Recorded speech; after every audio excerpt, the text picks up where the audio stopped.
Corría el año 304.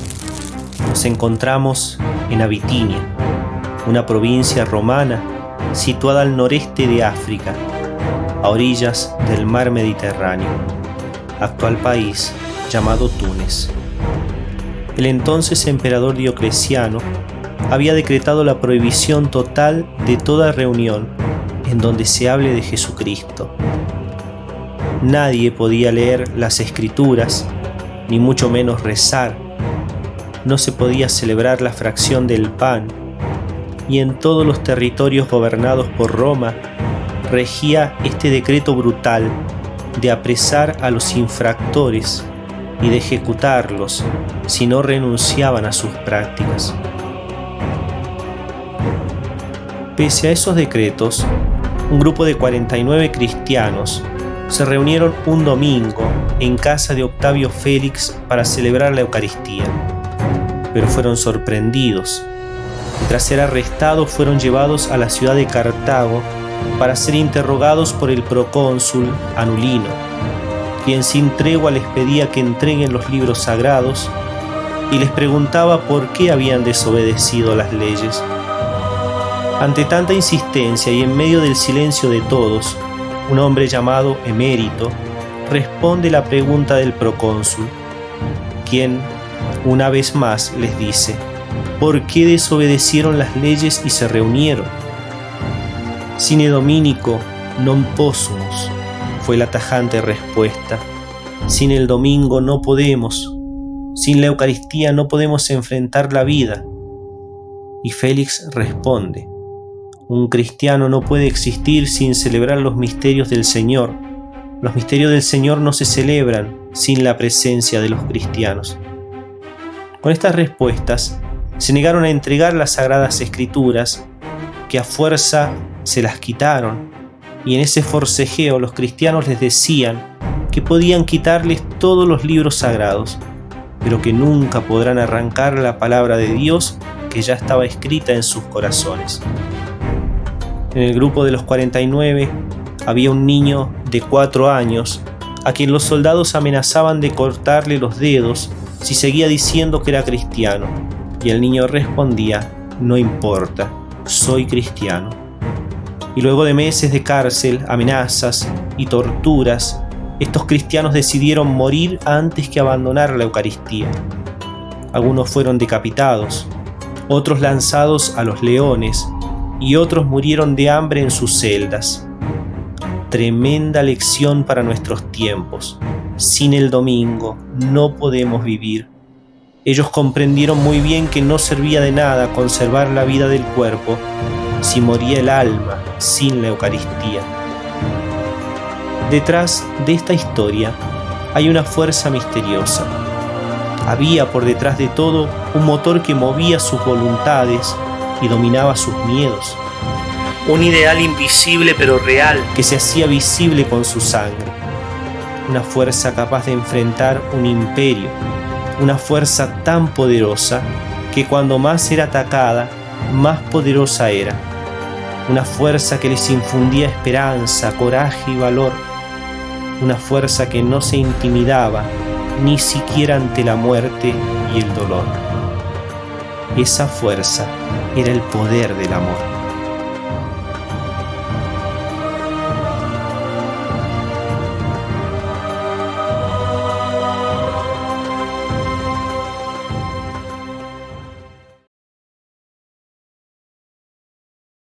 Tantum ergo sacramentum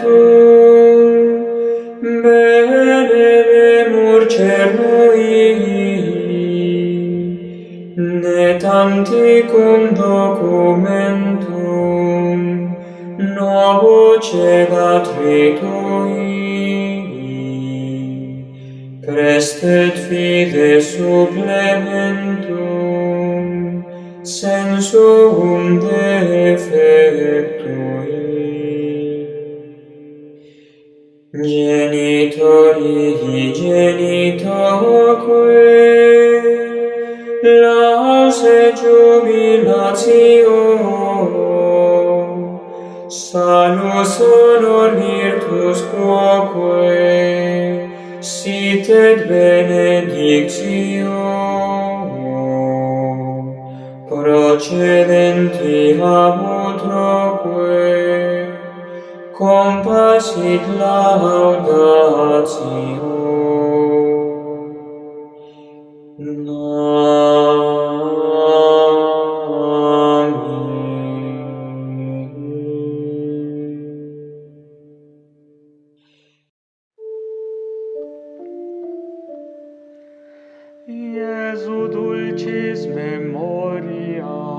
Este es el corazón que tanto ha amado a los hombres, pero que solo recibe a cambio ingratitud, frialdad y menosprecio.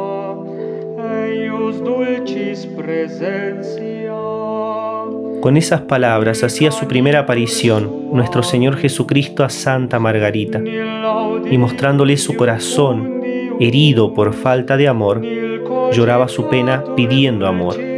Al menos tú, ámame.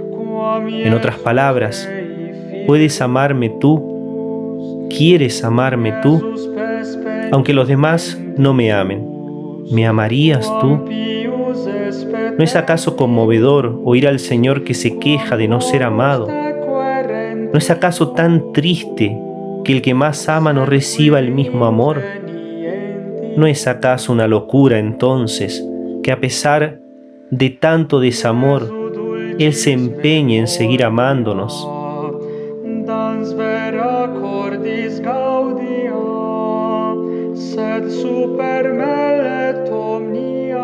En la segunda revelación del Sagrado Corazón a Santa Margarita, este soberano de amor le ofrece el remedio para curar su pena, la reparación.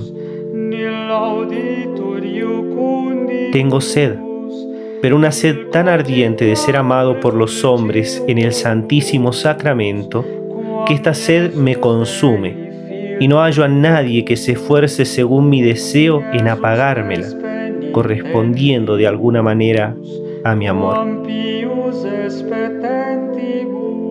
Hija mía, tu deseo de recibirme ha penetrado tan dentro de mi corazón que si no hubiese instituido este sacramento de amor, lo instituiría ahora para hacerme tu alimento.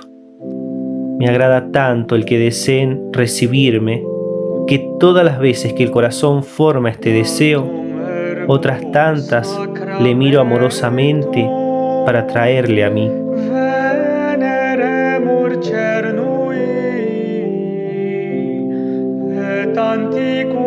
Y fue así que en la tercera revelación nuestro Señor pide a Santa Margarita María que esté atenta a su voz. Este amante apasionado de las almas, quejándose nuevamente del desamor de los suyos, le dice: ¿me recibirás sacramentado tantas veces la obediencia te lo permita? Comulgarás además todos los primeros viernes de cada mes, y todas las noches del jueves al viernes haré que me acompañes en oración a mi Padre por los pecadores.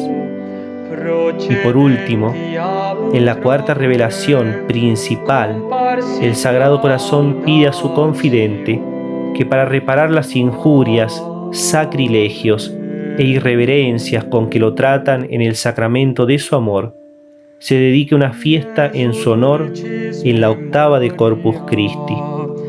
No puedes tributarme ningún mayor honor que haciendo lo que tantas veces te he pedido ya. Entonces el Señor le descubrió su corazón y le dijo: he aquí el corazón que tanto ha amado a los hombres y que no ha ahorrado nada hasta el extremo de agotarse y consumirse para testimoniarle su amor.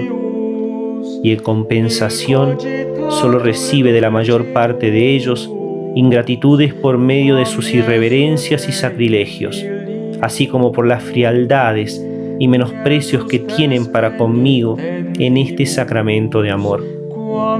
Pero lo que más me duele es que se porten así los corazones que se me han consagrado. Por eso te pido que el primer viernes, después de la octava de Corpus, se celebre una fiesta especial para honrar a mi corazón, y que se comulgue dicho día para pedirle perdón, y reparar los ultrajes por él recibidos durante el tiempo que ha permanecido expuesto en los altares. También te prometo que mi corazón se dilatará para esparcir en abundancia influencias de su divino amor sobre quienes le hagan ese honor y procuren que se le tribute. La reparación es por lo tanto un deber de amor, un pedido del Sagrado Corazón para calmar su sed de amor. Reparación es amar por los que no aman, rezar por los que no rezan, adorar por los que no adoran y creer por los que no creen, pidiendo perdón por los que hieren su corazón y desprecian su amor.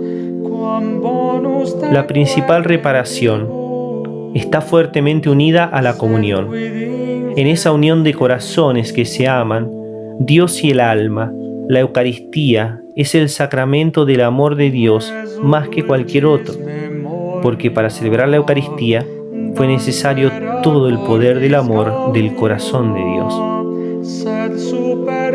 Así lo afirma el beato Bernardo de Hoyos, quien recibió esta revelación del Sagrado Corazón. Él le hizo ver el momento en que instituye este sacramento. Fue en junio del año 1734, cuando vio a Jesucristo en la noche de la última cena.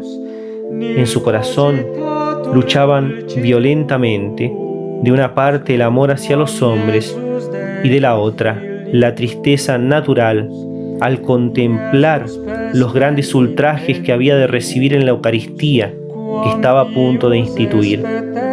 Chocaban en su interior este combate entre el dolor y el amor. Cuando por fin fue aquel levantar los ojos al cielo, al que acompañó un dulcísimo suspiro y una respiración ardiente, un esfuerzo divino manaba de su interior, en donde el amor se mostraba vencedor. En ese mismo momento determinó Jesús con nuevas finezas que reparar las injurias del sacramento augusto se realizaría abriendo su corazón a la Iglesia y mostrando ese tesoro soberano de su pecho. Maravilla divina de amor, porque así como instituir la Eucaristía a una vista de agravios fue un redoble imponderable del amor de Jesús, así también la decisión de abrir su corazón para que en él se encuentre el modo de reparar las injurias del mismo sacramento, fue en aquel momento una fineza de tan altos quilates que pudo formar otro sacramento de amor, pues la devoción al Sagrado Corazón es una de las mayores obras que ha hecho el Señor a su Iglesia después de la Eucaristía.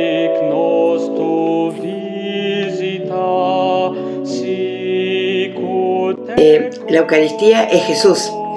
Jesús que en un exceso de su amor, porque Él nos quiere tanto que decidió quedarse con nosotros hasta el fin del mundo, y nos lo dijo que se iba a quedar con nosotros hasta el fin del mundo, e inventó esa manera, ¿no?, de quedarse con nosotros, que es la Eucaristía, convertir el pan y el vino en su cuerpo y su sangre, y no solamente hacerse hombre, que ya de ser Dios, bajar a hacerse hombre es un paso enorme, lo cual significa un amor enorme por nosotros, sino además hacerse pan, esconderse detrás del pan, ¿no? Porque realmente, aunque nosotros vemos pan, pero eso es un accidente lo que vemos, realmente allí está presente totalmente nuestro Señor Jesucristo, el mismo que la Virgen tuvo en brazos en Belén, el mismo que lo tuvo en brazos al descender de la cruz.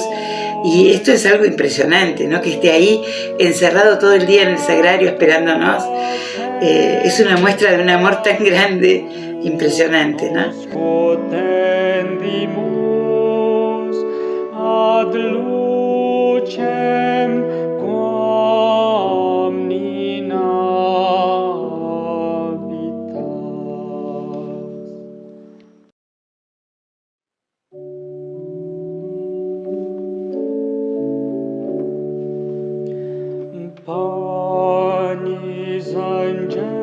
Qué misterio insondable es penetrar en las dimensiones del corazón de Dios. Mas nosotros queremos de alguna manera anunciar las maravillas que realiza, y una de las más grandes ha sido la transubstanciación, el poder de transformar en su cuerpo y sangre el pan y el vino. Pero ¿cómo puede suceder esto? Con el poder del amor, esa fuerza sobrenatural que hizo posible que Dios se hiciera hombre, que hiciera las obras y milagros en su vida pública.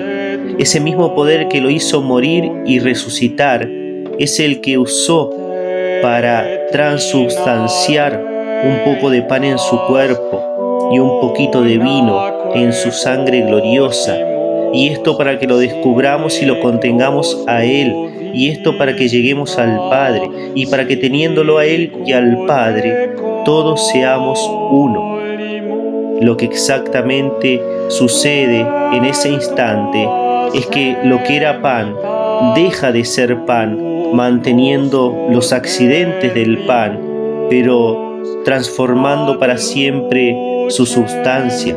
Ahora es el cuerpo de Cristo, y aquello que era vino deja de ser vino, manteniendo los accidentes de vino, y comienza a ser la sangre misma de Jesús.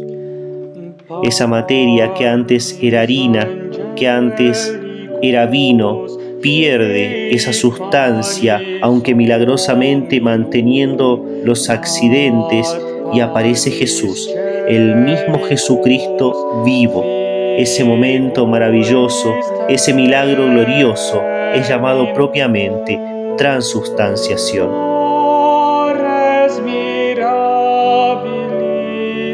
Bueno, el misterio de la transubstanciación es el misterio de la fe, como lo proclama solemnemente la liturgia de la Iglesia desde hace 2000 años. Al celebrar el sacrificio eucarístico, la Iglesia ha siempre proclamado que aquello que celebra en el altar es el Mysterium Fidei, un misterio de la fe. ¿De qué se trata? Se trata del cambio especial en su forma, un cambio único, por tanto milagroso, de la sustancia del pan y del vino en la sustancia del cuerpo, de la sangre, del alma y de la divinidad de nuestro Señor Jesucristo. Es milagroso ese cambio totalmente, inclusive analizado por la teología, permanecen los accidentes del pan. Lo que nosotros vemos es el accidente del pan, lo que aparece a los ojos, lo que tocamos con el tacto, lo que gustamos con el gusto, y sin embargo esos accidentes están sustentados por la potencia divina, no apoyados en la sustancia, como acontece con todas las sustancias que nosotros conocemos. Sus accidentes se encuentran apoyados, podemos usar una imagen, como afirmados en la sustancia, en aquello que lo sustenta. En el caso del milagro de la transubstanciación, una vez que el sacerdote ha consagrado el pan y ha consagrado el vino, y que entonces el cuerpo de Cristo, la sustancia del cuerpo de Cristo, la sustancia de la sangre de Cristo se hacen presentes, los accidentes quedan sustentados no en la sustancia, sino por el poder divino. Es un caso único, por tanto es milagroso y es un misterio.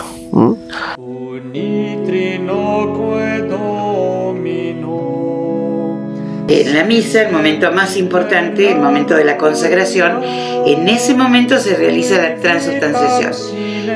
¿En qué consiste? Todas las cosas están hechas de sustancia, distintas sustancias. El pan y el vino tienen su sustancia de pan, sustancia de vino. Pero en la consagración, mientras el Padre está diciendo las palabras de la consagración, se produce un hecho maravilloso, milagroso, que solamente Dios lo puede hacer, que es que la sustancia del pan desaparece, aunque permanecen los accidentes, la forma, el color, el gusto, pero desaparece la sustancia y es reemplazada por la sustancia de Cristo. O sea, realmente ahí, en ese pedacito de pan que nosotros vemos, está realmente presente Cristo. Quiere decir que si yo lo ofendo, le tiro un vaso de algo feo para corromperlo, estoy ofendiendo al mismo Cristo, estoy llegando hasta Él, ¿no? Y al contrario también, cuando hago actos de amor o de acompañamiento a la Eucaristía, estoy realmente delante de nuestro Señor Jesucristo, como si estuviera en el cielo. Es estar en el cielo, ¿no? Es poder estar cara a cara con la Eucaristía o comulgar. Dios es eterno, eternamente presente, y la Santa Misa lo hace presente de un modo nuevo en el momento en que Jesús muere en la cruz y resucita al tercer día. Es el mismo sacrificio de hace 2000 años, pero de forma actual. La entrega es la misma, pero sin la violencia del acto. Es un volver a vivir ese mismo instante cada día, repetir la misma entrega, un continuo viaje en el tiempo, pero sin abandonar el presente, un misterio de fe que Dios concede a quienes lo aman. Por eso es necesaria la transustanciación, porque para realizar el sacrificio debe haber una víctima. Cada día, cada hora, la misma víctima, Jesucristo. Y para poder realizar la misa, Jesús creó la Eucaristía. Es en la Santa Misa donde aquella entrega única de su muerte en la cruz se hace perpetua. Porque un acto tan grande como la muerte de un Dios por amor no podía contenerse solamente en un espacio de tiempo en la historia, sino que la Santa Misa demuestra el valor infinito del sacrificio que no termina con el paso del tiempo, sino que se mantiene presente desde ese instante por siempre. La Santa Misa es primeramente un sacrificio y luego también un banquete, mas primeramente un sacrificio.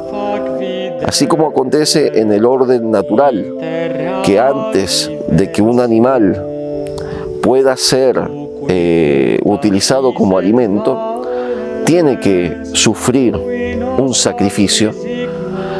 Así, de una forma misteriosa y milagrosa, también sucede en nuestro altar. Precisamente la Iglesia tiene altares, no tiene mesas. Se utiliza la palabra mesa de una forma secundaria para expresar el misterio por el cual el Cordero que ha sido sacrificado, que es Cristo, se entrega después de su sacrificio como alimento a los fieles. ¿Por qué? ¿Cómo se realiza ese sacrificio? Santo Tomás de Aquino va a explicar que el sacrificio de Cristo se representa sacramentalmente en la doble consagración, quiere decir en la consagración del pan que hace el sacerdote, separado de la consagración del vino. El vino separado representa la sangre separada del cuerpo de Cristo, como sucedió en el momento de su cruz. ¿Y cómo sucede? Bueno, se hace presente el sacrificio. Se hace presente el sacrificio de la cruz, precisamente de una forma sacramental. Está allí presente la misma cruz, el mismo sacrificio, el mismo sacerdote que ofreció en el Calvario, de una forma misteriosa se actualiza, o podemos usar la palabra exactamente, se hace presente en nuestro altar. Podemos así, de una manera simple, concluir que puede servir para los fieles como una forma de preparación para la misa. el recordar que cada vez que nosotros vamos hacia el altar, es decir, cada vez que vamos a participar de la misa, podemos pensar que ese día estaremos en el Calvario, y en el momento en que el sacerdote comienza la misa, de ahí también el sentido simbólico, que el altar se encuentre elevado en relación al lugar donde permanecen los fieles, es para simbolizar ese monte del sacrificio. Bueno, podemos pensar que realmente estaremos en el Calvario. La misa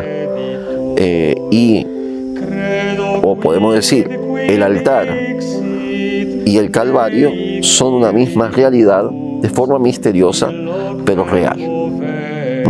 El hecho de que sea algo misterioso no quita que sea real. Y por tanto, cada vez que participamos de la misa, estamos en el Gólgota, estamos en el Calvario. El sacrificio de Cristo se hace presente y nos aplica los frutos que son propios de ese sacrificio.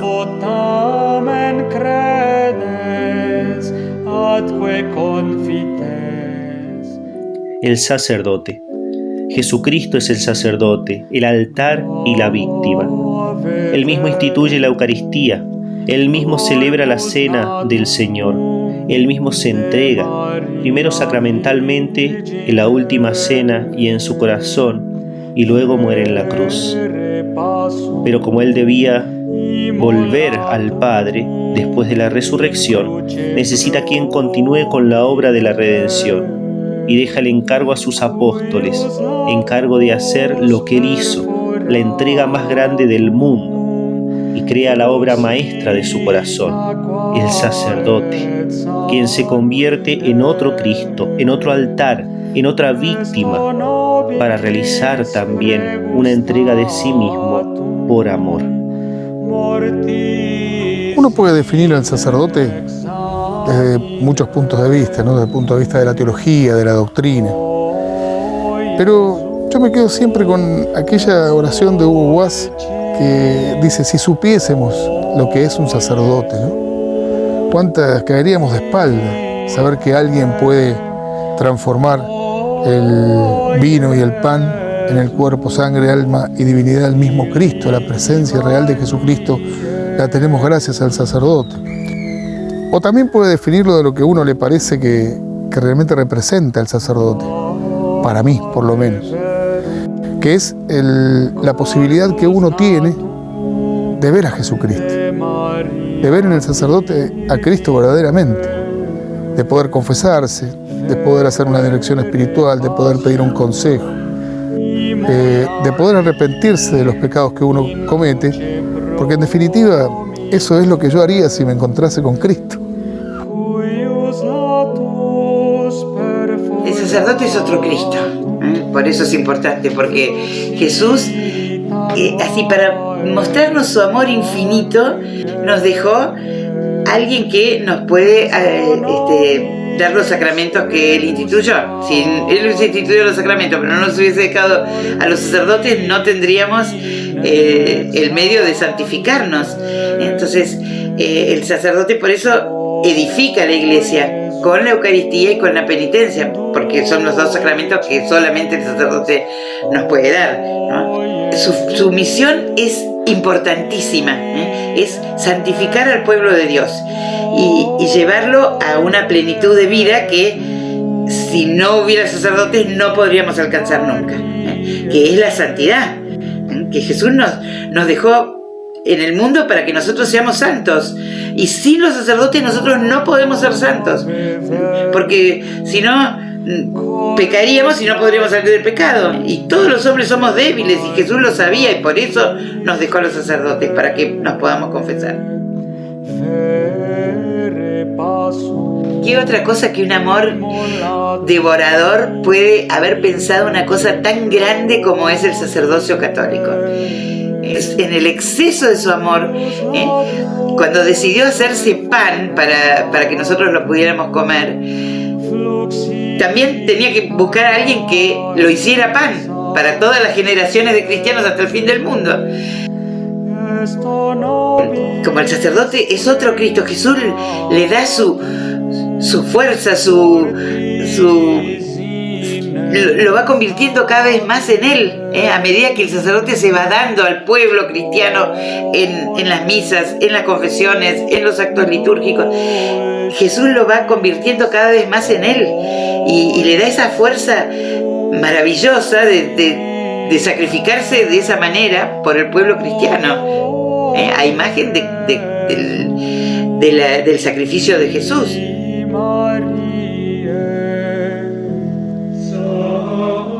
Sí, tengo sacerdotes en mi familia, tengo un primo sacerdote, un hijo sacerdote y varios sobrinos sacerdotes. Bueno, para nosotros fue una gran alegría que él tuviera vocación, que Dios lo llamara para ser sacerdote. Mira, él cuando nació tuvo un problema, le crecía la cabeza 1 centímetro por día, y bueno, nos dijeron varios diagnósticos que, bueno, la cosa era que se iba a morir, ¿no? Y yo ese día que nos dijeron eso, yo le dije a la Virgen, bueno, yo te lo doy, es para vos. Si vos crees que puede servir para algo viviendo, bueno, vos dale la vida. Y si no, bueno, te doy la muerte de él. Y bueno, se arregló. No le creció más la cabeza, nunca se supo bien qué era lo que había tenido. Y yo siempre pensaba, bueno, la Virgen alguna cosa tiene para él, porque yo se lo di a ella. Bueno, pero terminó el colegio, empezó a estudiar abogacía. Bueno, hasta que un día estaba en 2º año de abogacía y nos dijo, no, me voy al seminario. Y bueno, vino al seminario y bueno, fue 16 años misionero en Filipinas y ahora hace 2 años que está en Canadá. Y yo le elegiría siempre la vocación de sacerdote, primero porque creo que él nació para eso, que Jesús lo llamó para ser otro Cristo y que en eso está su felicidad. Por supuesto que es una cosa sacrificada ser sacerdote, no es, si no te llama Jesús no estás para eso, pero si Jesús te llama te va a dar alegrías en esta tierra y en la otra.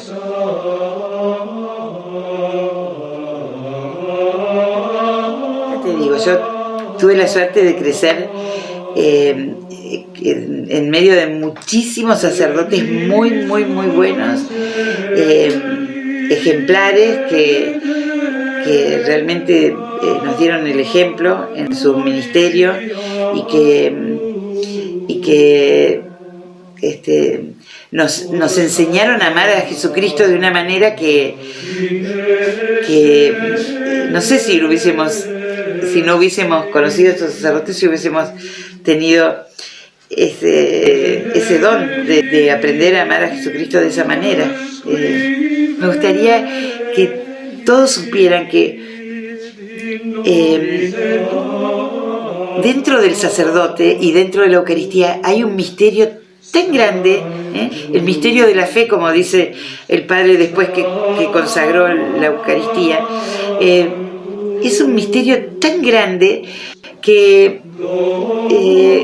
nosotros tenemos que humildemente pedirle a Dios que nos vaya mostrando, vaya levantando de a poquitito el velo que nos hace ver un simple hombre o que nos hace acostumbrarnos a recibir la Eucaristía, porque si nosotros comprendiéramos todo lo que hay dentro de la Eucaristía y todo lo que hay en el sacerdocio, nos moriríamos de amor, porque es algo muy grande, y es un regalo que Jesús nos dejó para nosotros.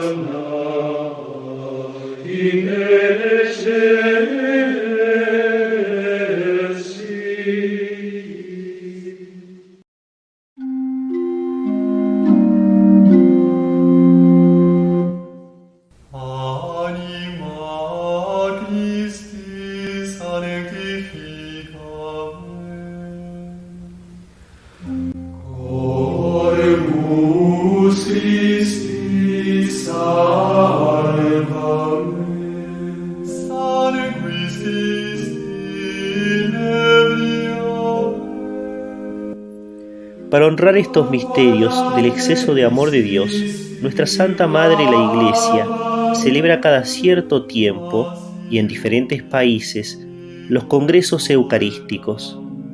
Estos tienen como finalidad profundizar en el misterio de Dios hecho Eucaristía y ayudar a todo el pueblo fiel, también a los sacerdotes, a acrecentar su amor hacia este grandioso misterio. En estos congresos se realizan misas multitudinarias y procesiones del Santísimo Sacramento por las calles. Es Jesucristo quien sigue arrastrando tras de sí muchedumbres, tal como sucedió en el histórico y glorioso Congreso Eucarístico de Buenos Aires en 1934.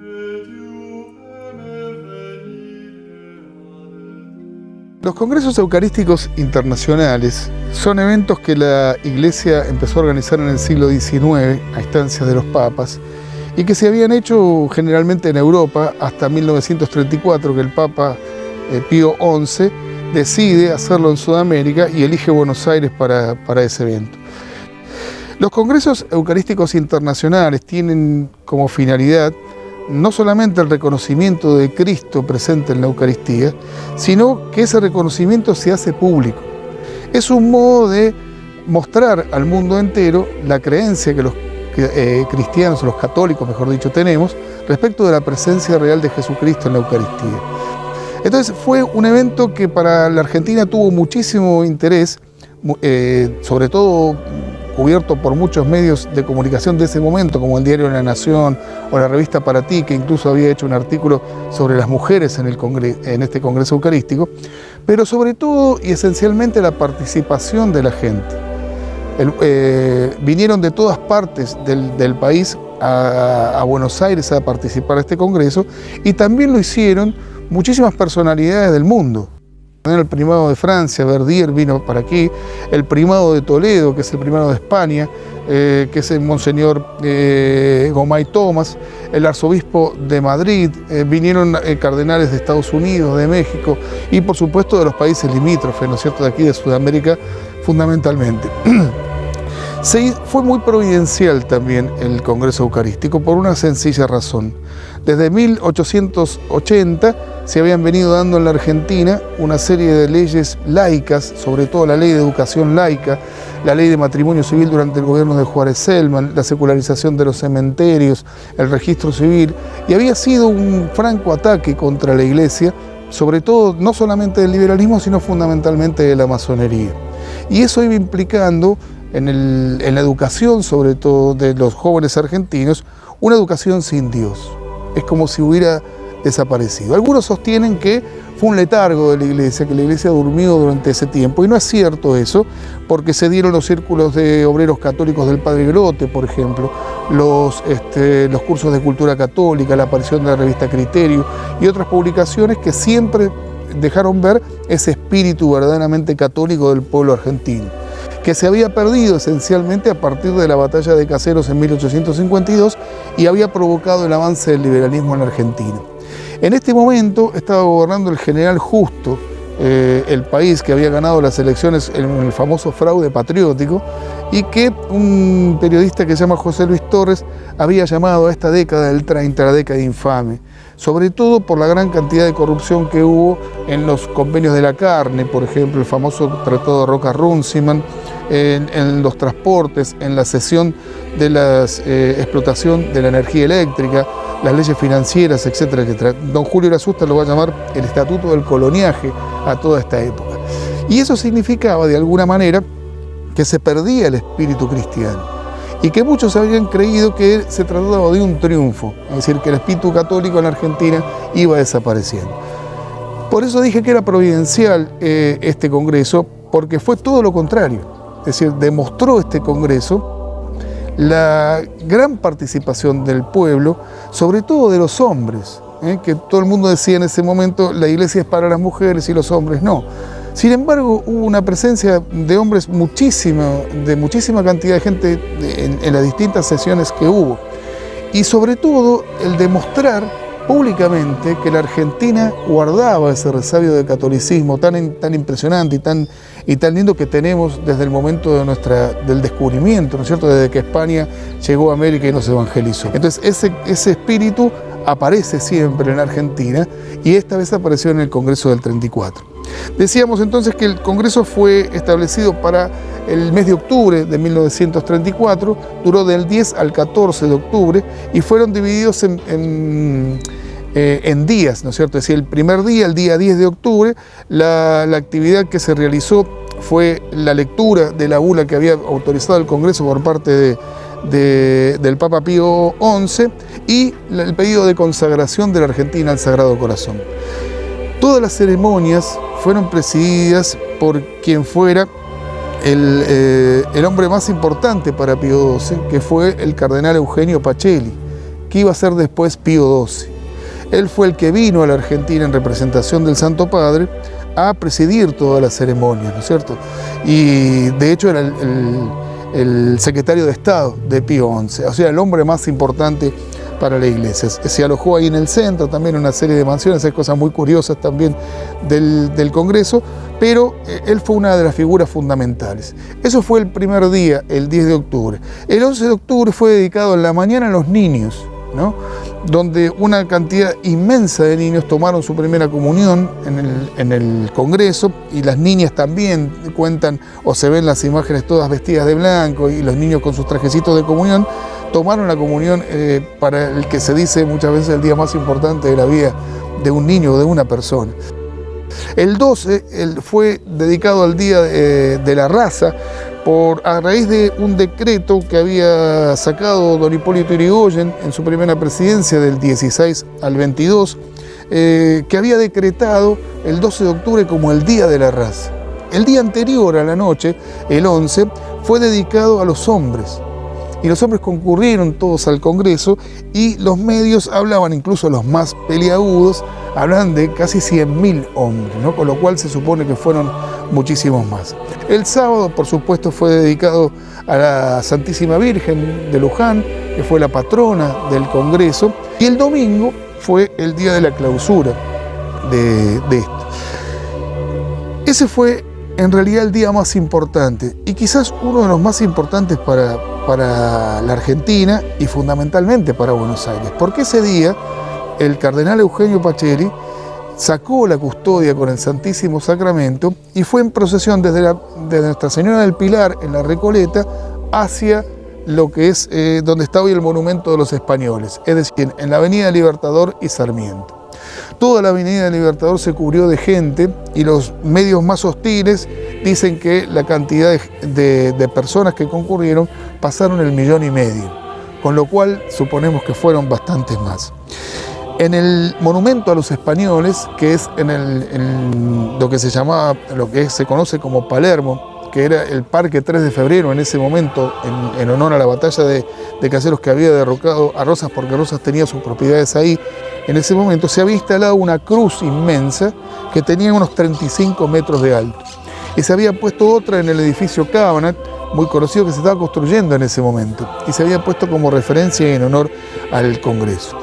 Se exhibía el escudo inmenso del Congreso, que implicaba el escudo pontificio y los colores celeste y blancos de la Argentina, y todo el mundo había salido con sus pañuelos y sus escudos para mostrarle al mundo entero que la Argentina mantenía ese espíritu católico y ese espíritu cristiano verdaderamente de amor a Jesucristo y al Sagrado Corazón, como nos enseñaron los españoles cuando vinieron aquí.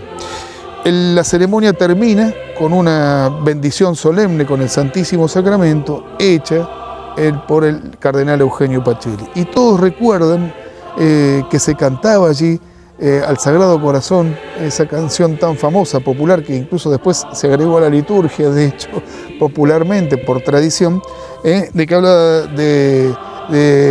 al Sagrado Corazón, en ti la patria espera, ¿cierto? O sea, los más grandes se acordarán de esa canción popular que cantó todo el pueblo argentino, ¿no? Sagrado Corazón, en ti la patria espera, como esperamos hoy, ¿no es cierto? Ciertamente que el Sagrado Corazón nos ampare y que nos cuide. Fue un hecho trascendente para la Argentina, olvidado muchas veces, pero ciertamente que mantuvo o dejó ver ese espíritu de consagración al corazón de Cristo por parte de la patria, ¿no? Es decir, que a pesar del castigo y de las afrentas de las leyes liberales y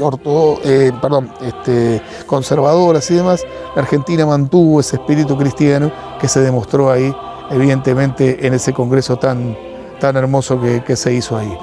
Después el pueblo incluso cuentan las crónicas que acompañó a los cardenales todos hasta el puerto para que se embarcaban nuevamente a sus lugares, sobre todo para Europa y demás. Y que dejó una huella muy grande en Pío XII, que después va a comentar ciertamente el espíritu tan católico que había encontrado en nuestro país. El Santísimo se aproxima a la Gran Cruz de Palermo. Rodean la plataforma con sus dalmáticas de blanco y oro los párrocos de Buenos Aires. Detrás, a lo largo de todo el recorrido de la avenida Alvear, incontables millares de hombres han seguido al Santísimo. Son las secciones de la Acción Católica, son los 30.000 afiliados de los círculos de obreros de Buenos Aires, son los integrantes de la juventud, son los congregantes marianos, son los estudiantes secundarios y universitarios. Ha sido en verdad un paseo triunfal. La fraternidad de los pueblos de América y del mundo dan un carácter único a este homenaje. Se une la tierra con el cielo, porque no puede haber unión más íntima y más profunda que la establecida en este sentido por el sacramento del amor. En esta tarde, Palermo es la capital de la cristiandad, pues una red sonora que parte de sus ámbitos, red sonora de plegarias, cantos, súplicas y bendiciones, rodea el planeta entero.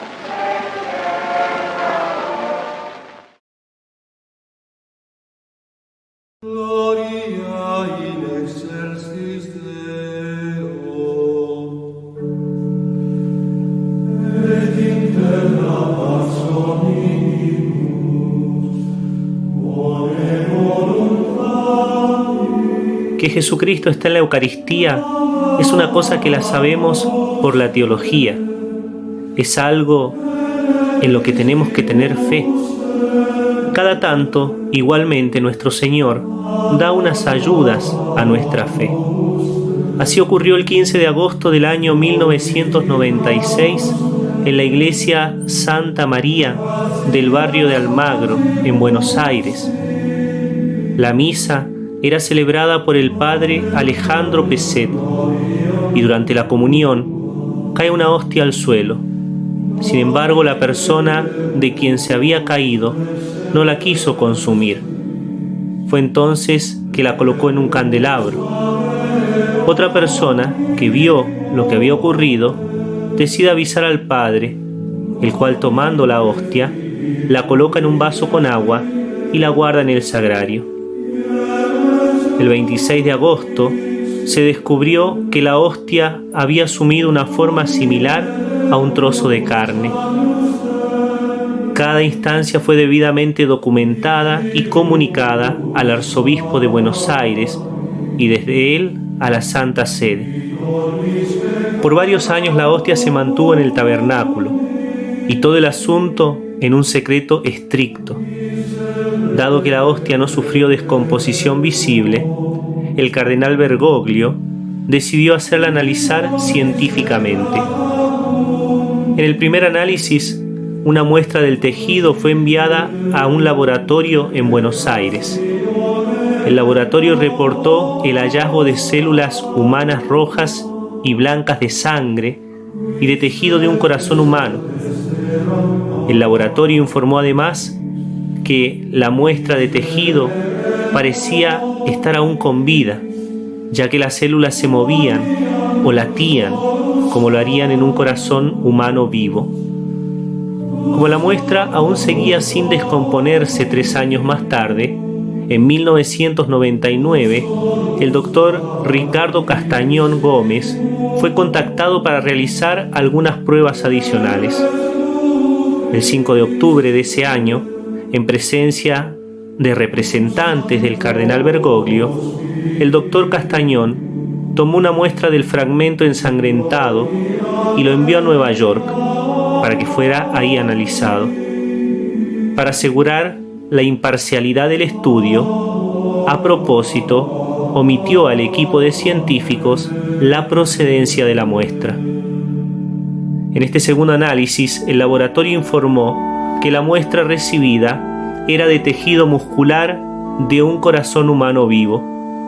En el tercer análisis, 5 años más tarde, en 2004, el doctor Ricardo Castañón se contactó con el doctor Frédéric Sougibe, una eminencia en el campo de la cardiología mundial, quien residía en Nueva York, y le pidió evaluar la muestra de prueba, una vez más, sin decirle nada acerca de la muestra o de su origen. El doctor Frédéric Sougibe, un cardiólogo reconocido y patólogo forense, determinó que la sustancia analizada era de carne y sangre, que el material analizado es un fragmento del músculo del corazón que se encuentra en la pared del ventrículo izquierdo, cerca de las válvulas. Este músculo es responsable de la contracción del corazón. El músculo cardíaco está en una condición inflamatoria y contiene un gran número de células blancas de la sangre. Esto indica que el corazón estaba vivo en el momento en que se tomó la muestra. Mi argumento es que el corazón estaba vivo, ya que las células blancas de la sangre mueren fuera de un organismo vivo. Él requiere de un organismo vivo para mantenerlo. Por lo tanto, su presencia indica que el corazón estaba vivo cuando se tomó la muestra. Además, estas células blancas de la sangre habían penetrado el tejido, lo que indica que el corazón había estado bajo estrés severo, como si el propietario hubiera sido severamente golpeado en el pecho. 2 australianos, el periodista Mike Willis y el abogado Ron Tesoriero, fueron testigos de estas pruebas. Sabiendo de dónde la muestra había venido, estaban estupefactos por el testimonio del doctor Sougibe. Mike Willis preguntó al científico cuánto tiempo las células blancas de la sangre se habrían mantenido con vida si hubieran venido de un pedazo de tejido humano que se hubiera mantenido en el agua. Ellas habrían dejado de existir en cuestión de minutos, respondió el doctor Sougibe. El periodista le dijo entonces al médico que la fuente de la muestra había sido, en un principio, dejada en agua corriente, y durante un mes, y luego los otros 3 años en un recipiente con agua destilada, y solo entonces había sido tomada la muestra para el análisis. El doctor Sougibe dijo que no había manera de explicar científicamente este hecho. Solo entonces Mike Willis informó al doctor Sougibe que la muestra analizada provino de una hostia consagrada, que se había vuelto misteriosamente carne humana con sangre. Sorprendido por esta información, el doctor Sougibe respondió: ¿cómo y por qué una hostia consagrada puede cambiar su carácter y convertirse en carne viva y sangre humana? Seguirá siendo un misterio inexplicable para la ciencia, un misterio totalmente fuera de mi competencia. Y mirando el microscopio agregó: pero no es eso lo que más me impresiona, sino cómo es posible que esta muestra de tejido aún sigue latiendo.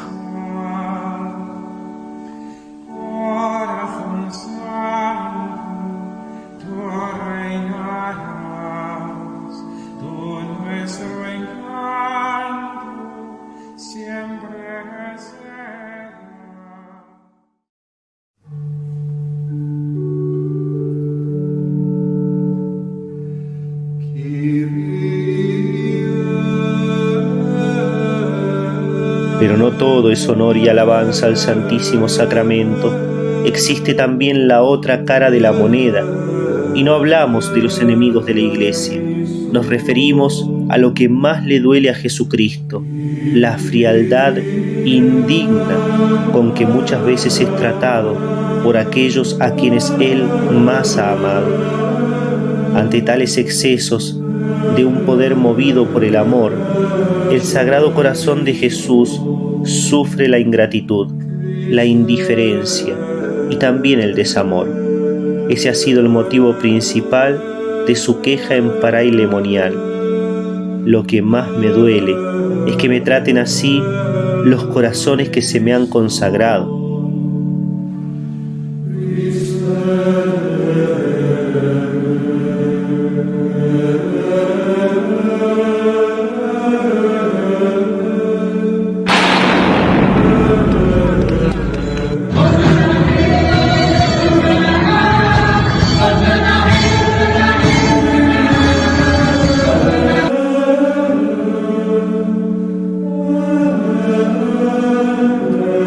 La voluntad de Dios ha sido quedarse para siempre junto a sus amados, junto a los seres humanos.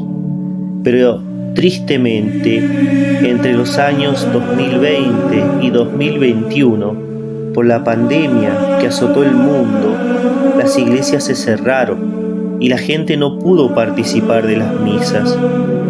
Se trataron de mantener las misas por internet, pero la gente no podía acercarse a la Eucaristía. Cuánto dolor para el corazón de Jesús el quedarse solo, sin poder unirse a sus criaturas, ya que solo desea ser honrado en este sacramento de su amor. Y cuánto dolor también saber que sus criaturas, sus amados, querían recibirlo y no podían. Sin embargo, esta situación no ha sido lo peor. Lo peor es que la fe y la caridad de muchos se ha enfriado a causa de esta situación. La comodidad del hogar ha alejado a mucha gente de la iglesia y se ha vuelto indiferente después de la pandemia. Y Jesús sigue solo en el tabernáculo esperando compasión, a pesar de que las iglesias están otra vez abiertas. Por eso, más que nunca es urgente reavivar el amor mediante la devoción al Sagrado Corazón de Jesús, una devoción del amor de Dios que nos lleva a donde está su corazón, a la Santa Misa, a la Eucaristía, fuente inagotable de amor. Llevar al Sagrado Corazón al hogar, donde están las familias, para que ellas se consagren a Él y aprendan de Él a amarlo como Él quiere ser amado. Hoy es preciso proteger a la familia. Si conociésemos un lugar donde nuestra familia tendría la seguridad total que se necesita en esta vida y también la seguridad que nos asegura la eterna, ¿acaso no llevaríamos ahí a nuestra familia? Pues ese lugar existe, es el Sagrado Corazón de Jesús. El primer resultado es el aumento del amor en la familia, en donde los miembros llegan a comprender que así como Jesucristo ha venido a sus hogares a estar en medio de ellos por la consagración, también Jesucristo espera a esa familia que vaya a estar con Él en su hogar, que es la iglesia. Por eso, más que nunca, es urgente reavivar el amor mediante la devoción al Sagrado Corazón de Jesús, una devoción del amor de Dios que nos lleva a donde está su corazón, a la Santa Misa, a la Eucaristía, que es la fuente inagotable de su amor. En una de sus promesas, Él nos dice que aquellos que comulguen durante 9 primeros viernes de mes seguidos recibirán la gracia de la perseverancia final, y la intención simplemente tiene que ser consolar su Sagrado Corazón. ¡Qué hermosa promesa! ¡Qué promesa tan gloriosa y tan bien cumplida por nuestro Señor Jesucristo! Jesucristo nunca deja de cumplir sus promesas, y que sirva como testimonio de esta realidad la siguiente historia.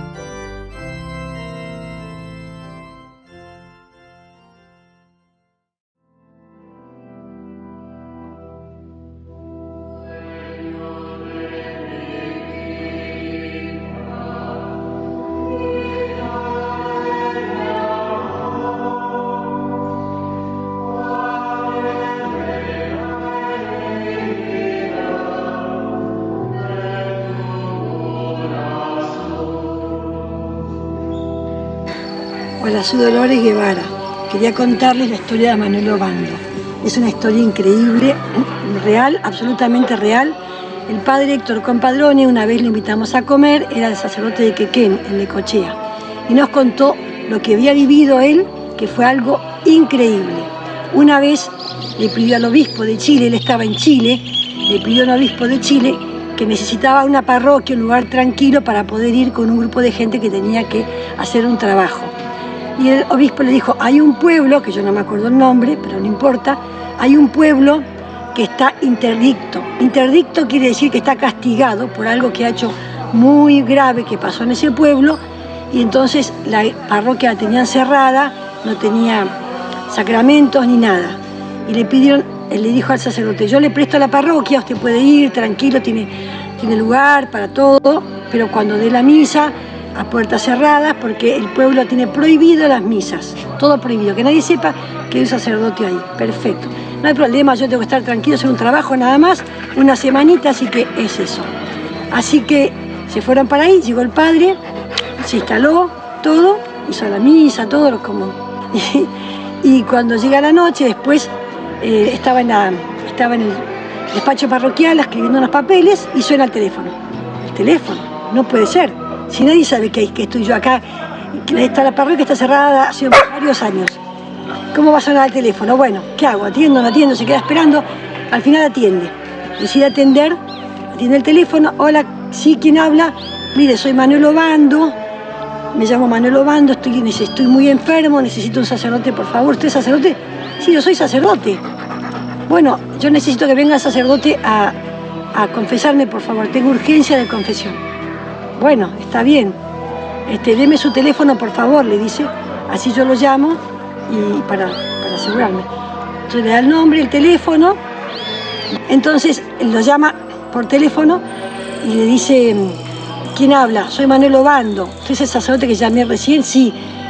Bueno, yo le quería pedir, acuérdese que necesito que me confiese. Sí, por favor, yo le llamaba para corroborar. ¿Me puede dar bien su nombre, su dirección, su teléfono? El teléfono ya me lo dio. ¿Su dirección? Sí, cómo no. Mi dirección es tal. Usted vaya por tal lugar, va a encontrar una puerta que está sin llave, está abierta. Usted no tiene más que empujar y entrar.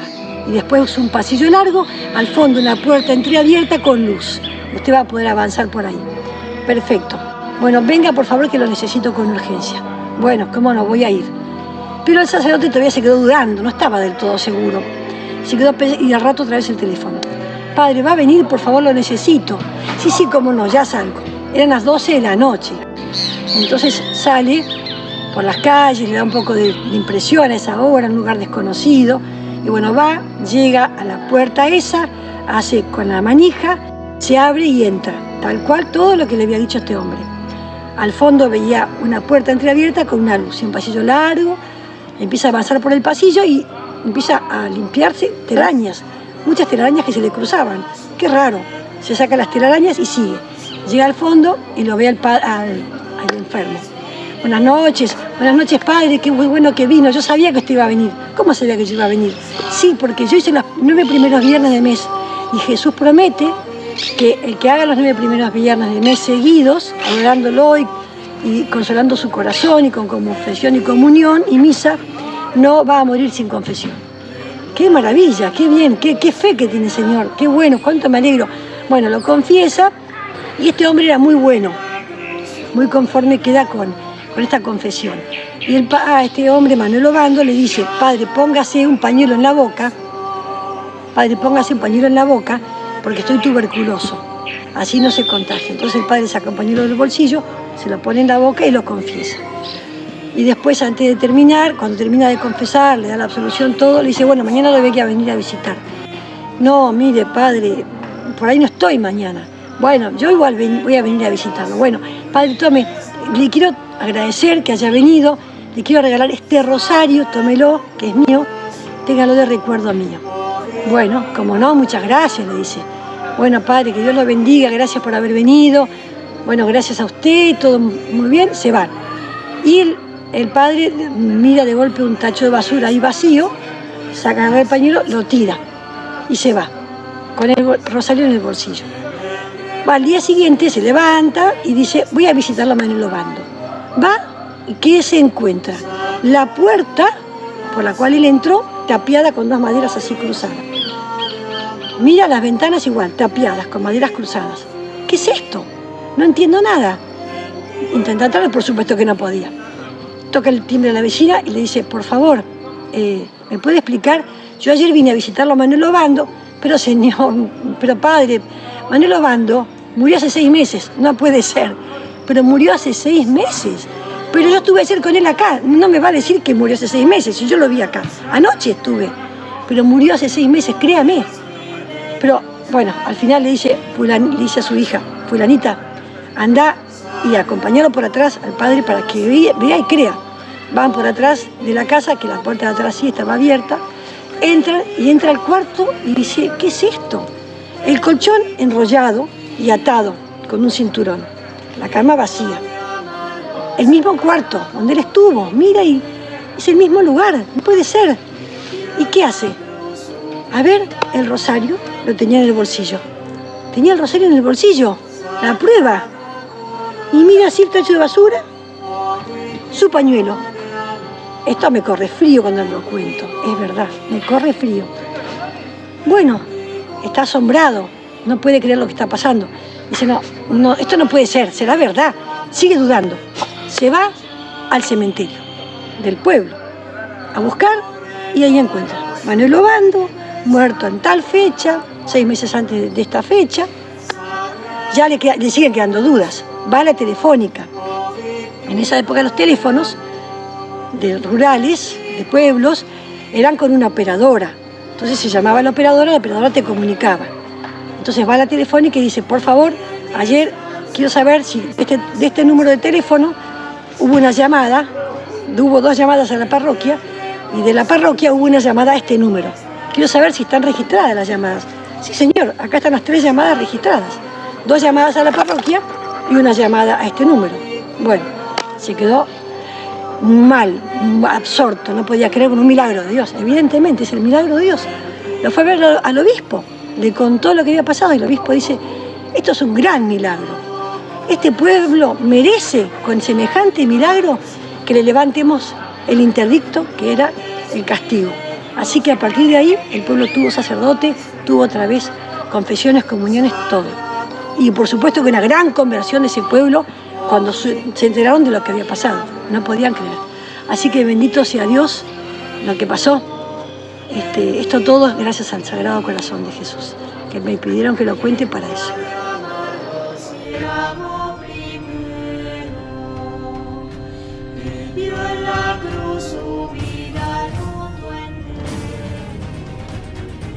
Y el listado de gracias, de dones, de hechos extraordinarios y milagrosos del Sagrado Corazón de Jesucristo, del poderoso amor de Dios, podría continuar, podría ser una cosa indefinida. Pero no es la intención aquí narrar hechos, sino simplemente ayudar a fortalecer nuestra fe en la presencia de Cristo en la Eucaristía, fe en el amor manifestado de Dios en el sacerdocio, fe en ese corazón de Cristo que continuamente está buscando a sus hijos. En este mundo existen fuerzas poderosas, fuerzas que son capaces de arrasar poblaciones enteras de un momento a otro. Existen en el universo fuerzas aún mayores que podrían destruir nuestro mundo en un segundo. Existen fuerzas que se han confabulado contra los buenos, que desde el origen responden a un jefe maligno, un jefe perverso, un jefe que solamente quiere hacer daño. Pero la suma de todas esas fuerzas no son comparables al poder extraordinario del amor de Dios. Ese poder que puede arrasar también, pero puede crear todo de la nada. Ese amor que puede destruir el pecado y al pecador, pero que también puede restaurar con el amor de su cruz. Ese poder que se ha hecho carne, ese poder que se ha hecho hombre, ese poder que vive entre nosotros en la Santa Eucaristía, ese poder que se nos da y se nos comunica, ese poder que nos hace participar de su naturaleza divina. Ese poder tan extraordinario es el poder del amor de Dios.